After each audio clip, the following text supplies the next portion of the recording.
nos siguen por plasma, que ya se ha convertido en un uso habitual, no sabemos por cuánto tiempo. Vamos a tratar del tema de la política penitenciaria, en la que hay en este momento varios frentes abiertos. Uno ya, digamos, de larga duración o endémico, como es el de la política penitenciaria con los presos vascos, y otro que ya está de actualidad más reciente, que es la política penitenciaria con los presos catalanes condenados por ejercitar sus derechos políticos. Vivimos en un país que goza, afortunadamente, de una de las mejores leyes penitenciarias de todo el mundo, de 1979, promovida por Carlos García Valdés, que fue pionera y que ha sido objeto de estudio, incluso de implantación en otros países. La ley me parece impecable, el reglamento también, y abre una serie de posibilidades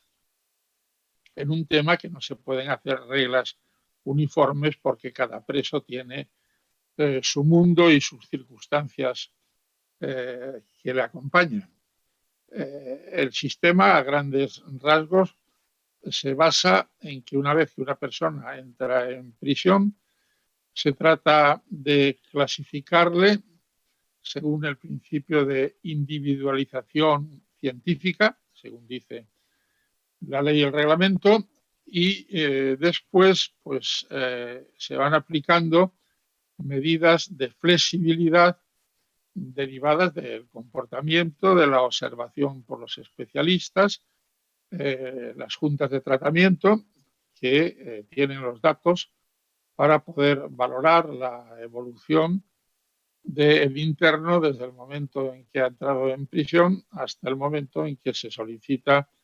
alguna medida que permita ir avanzando en grados hasta llegar a la semilibertad y a la libertad condicional. Todo esto corresponde, como es lógico, a los técnicos, que son los que están en relación directa con los internos en cada prisión. Pero nuestro sistema ha introducido una institución que es poco conocida en el mundo anglosajón, incluso en el derecho continental, que es el juez de vigilancia penitenciaria.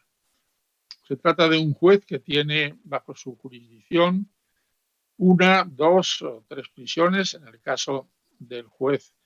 de vigilancia penitenciaria de la Audiencia Nacional, pues prácticamente toda España, y que si es fiel a los mandatos de la ley y a su sentido de la responsabilidad, tiene que visitar con frecuencia los centros penitenciarios, escuchar las quejas de los internos, tener contacto sobre todo con los órganos de dirección de la prisión y sobre todo con la junta de tratamiento, y en definitiva es el que va a decidir si la medida que se propone, que puede ser el famoso 100.2, que está dentro del sistema de flexibilidad, que no tiene límites, simplemente se basa en el examen individualizado de la persona a la que se le va a aplicar, que es simplemente un periodo de prueba. Si responde a esa confianza que se ha depositado, que es salir por la mañana a alguna actividad que esté aprobada por la Junta, venir a dormir a la cárcel y de vez en cuando se le concede un fin de semana. Aquí ya varía un poco según se vaya observando a cada interno. Entonces, el juez de vigilancia penitenciaria es el que mejor o el que debe conocer si las propuestas que hace la Junta de Tratamiento son o se corresponden con la personalidad del interno. Este sistema del 100.2 permite avanzar, no está establecido de una manera fija y reglamentaria, si es un mes, 2 meses o 3, pero vamos, al cabo de un tiempo razonable, el juez de vigilancia penitenciaria puede decir: esta persona ha respondido, se tiene confianza, se ha comportado según las previsiones que habíamos manejado y, por tanto, se hace acreedor al tercer grado. Y ya en el tercer grado hay variantes de salir todos los días, volver a dormir a prisión, fines de semana una vez al mes o más, según el juez, y hay algunos que incluso ya casi se acercan a la libertad condicional utilizando unas pulseras de localización. Pero bueno, yo este último sistema personalmente no me parece el más acertado. Manejando estos dos, pues se entra en el tercer grado y ya los términos de la libertad condicional están ya más reglados, pero en un momento determinado se puede acordar también por el juez de vigilancia penitenciaria. Por tanto, en el supuesto de los presos vascos, bueno, como todo el mundo sabe, hubo una gran discusión, tienen derecho, porque así lo marca la ley y el reglamento, a estar en prisiones cercanas por una razón elemental que la entiende cualquier persona que no tenga obturadas sus neuronas por un sesgo ideológico, que es que ayuda mucho a la normalización el tener contacto con el entorno familiar. Y, por tanto, esto se facilita acercando al interno a una prisión cercana. Esto no se ha hecho con los acusados o condenados por terrorismo, pero yo creo que no tiene ninguna justificación y se debió hacer, y mucho más ahora que ya llevamos no sé cuántos años, he perdido la cuenta, en la que no solamente no hay atentados, sino que la propia banda terrorista se ha autodisuelto. No sé cuáles son las razones. Se maneja la ofensa de la víctima y yo le diría, mire usted, las víctimas que administren, se pueden administrar y nadie les va a administrar por ellos su dolor y todos los sentimientos que alberguen sobre la trágica situación que han vivido. Por tanto, esto es personal e intransferible. Ningún comentarista de radio o ningún periodista puede imponer su criterio absolutamente sectario sobre lo que es un sentimiento personal. Y, por tanto, pues las víctimas tienen derecho a saber cómo va la evolución y a conocer cuáles son las medidas que está tomando el sistema. Pero incuestionablemente no tienen la capacidad de imponer su criterio. Y ahí sí que ha habido, hay que reconocerlo, intentos, han salido en los medios de comunicación, de tratar de entrevistar y poner frente a frente al autor, al victimario, con la víctima. Y esto ha funcionado, en algunos casos ha funcionado, en otros no habrá funcionado, pero me parece que es un sistema perfectamente lógico, racional y propio de una sociedad madura. Y esto sí que es un derecho de las víctimas que a lo mejor renuncian a él porque no quieren tener ningún contacto con el que ha sido el causante de su tragedia y de su dolor. Esto es perfectamente administrable, pero no puede ser objeto de imposición ni siquiera por los partidos políticos que tratan de instrumentalizar las víctimas con objeto de utilizar una política que creen que les puede favorecer en algunos lugares de España, que, bueno, pues como es lógico, rechazan el terrorismo, rechazan el independentismo, pero que me parece que no es un juego limpio en materia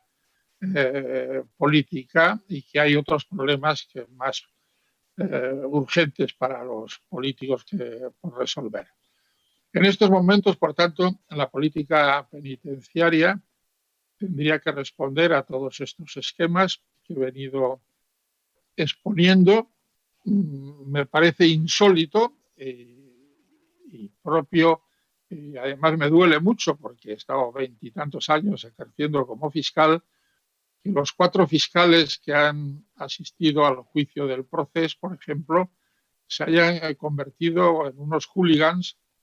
que se oponen a cualquier medida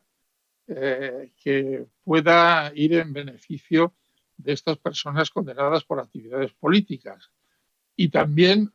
rechazo rotundamente que, por ejemplo, se utilice en las sesiones de control del gobierno el hecho de que se concedan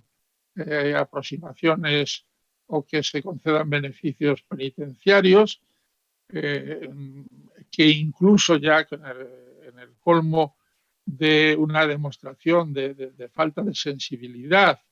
y de humanidad, lleguen a criticar que el presidente del gobierno haya mostrado pues, su dolor por el hecho del suicidio del último preso vasco en Martutene, ¿no? Esto cualquier ser humano con un mínimo de sensibilidad y de un sentido de su propia dignidad sería insólito que lo hiciera, ¿no? Pero bueno, este país está muy polarizado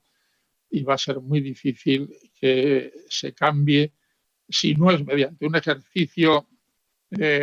serio de confrontación. Dicen, miren ustedes, nosotros tenemos esta idea profundamente democrática de aplicar las leyes y no vamos a torcer la ley del mismo modo que los terroristas la torcieron cuando decidieron, teniendo opciones democráticas, optar por el tiro a la nuca. Pero nosotros no nos vamos a colocar a su altura. Por tanto, ahora son unas personas que están cumpliendo con la sociedad la pena que le ha impuesto y la sociedad tiene que responder aplicando la legalidad vigente en materia